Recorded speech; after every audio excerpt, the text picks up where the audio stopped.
গ্রেফতার হয়েছেন সাবেক আইনমন্ত্রী আনিসুল হক ও সাবেক প্রধানমন্ত্রী শেখ হাসিনার বেসরকারি শিল্প ও বিনিয়োগ উপদেষ্টা সালমান এফ রহমান। রাজধানীর নিউ মার্কেট থানার একটি মামলায় এই দুইজনকে গ্রেফতার করা হয়েছে। জানা যায়, নৌপথে পালিয়ে যাওয়ার সময় ঢাকার সদরঘাট থেকে এই দুজনকে আটক করে ঢাকা মহানগর পুলিশ। নিউ মার্কেট থানায় দায়ের করা মামলায় তাদের গ্রেফতার করা হয়।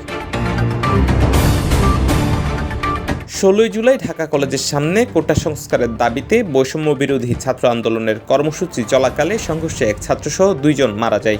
এই ঘটনায় দায়ের করা মামলায় ইন্ধনদাতা হিসেবে এই দুজনকে গ্রেফতার করা হয়েছে। আইনজীবী আনিসুল হক 2014 সালে ব্রাহ্মণবাড়িয়া 4, আখাউড়া ও কসবা থেকে নির্বাচন করে আওয়ামী লীগের সংসদ সদস্য নির্বাচিত হন। সেবারই তাকে আইনমন্ত্রী করা হয়। এরপর থেকে তিনি আইনমন্ত্রীর পদেই ছিলেন। অপরদিকে সালমান এফ রহমান বাংলাদেশ শিল্প ও বণিক সমিতি ফেডারেশন FBCCI সাবেক সভাপতি ও বেক্সিমকো গ্রুপের প্রতিষ্ঠাতাদের একজন। তিনি আওয়ামী লীগ সভাপতি শেখ হাসিনার বেসরকারি খাত বিষয়ক উপদেষ্টা ছিলেন। Desk news, CBN TV, USA।